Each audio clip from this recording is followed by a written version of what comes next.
Почитувани граѓани, најпрво би сакал да се обратам до народните исправници во Собранието на Република Македонија. Кога го вратив законот за употреба на јазиците, детално и правно ја образложив мојата одлука. Побарав од вас внимателно да ги разгледате моите забелешки и очекував да постапите одговорно, совесно и како што налага деловникот на Собранието. Внимателно го следев вашето делување во собраниските комисии и на пленарните седници. Начинот на кој по втор пат го изгласавте овој закон представува институционално насилие и удар врз демократијата.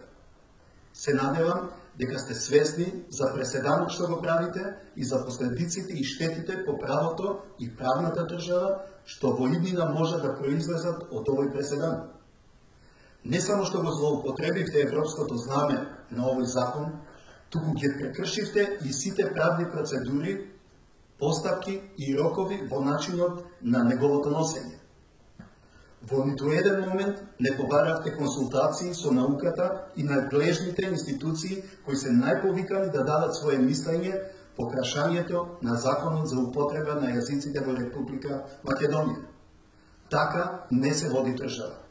Така не се остваруваат нашите стратешки цели. Така не се почитува уставот, нешто на што се заколнавте при стапувањето на вашата исклучително одговорна општествена функција. Почитувани, во периодот на доделувањето на мандатот на сегашниот премиер, во неколку наврати јасно и јавно укажав дека прашањето на употреба на албанскиот јазик не смее да го загрози уставното уредување на Република Македонија. Од тие причини, од тогашниот мандатар, а сегашен премиер, побара да добијам писмени гаранции дека новата коалицијска влада со своите политички мотивирани потези нема да го загрози суверенитетот и уставниот поредок на Република Македонија. Гаранциите беа дадени, но не беа испочитувани.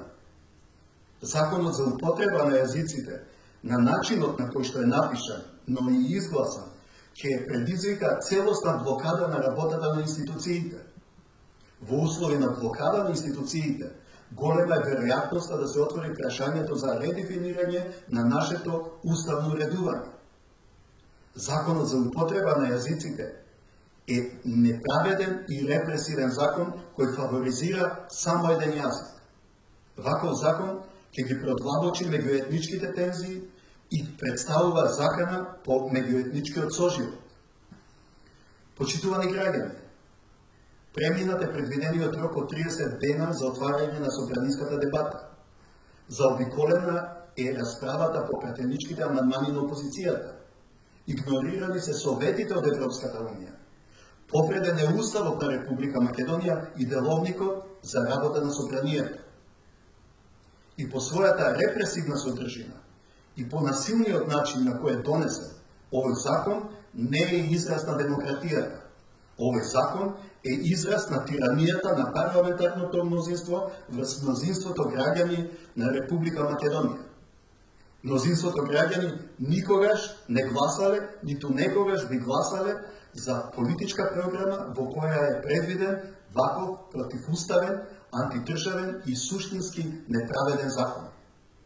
А неправедниот закон и не заслужува да се нарече закон. Како претседател на Република Македонија, јас ова нема да го дозволам. Затоа, нема да потпишам указ за прогласување на закон кој е донесен на ваков начин.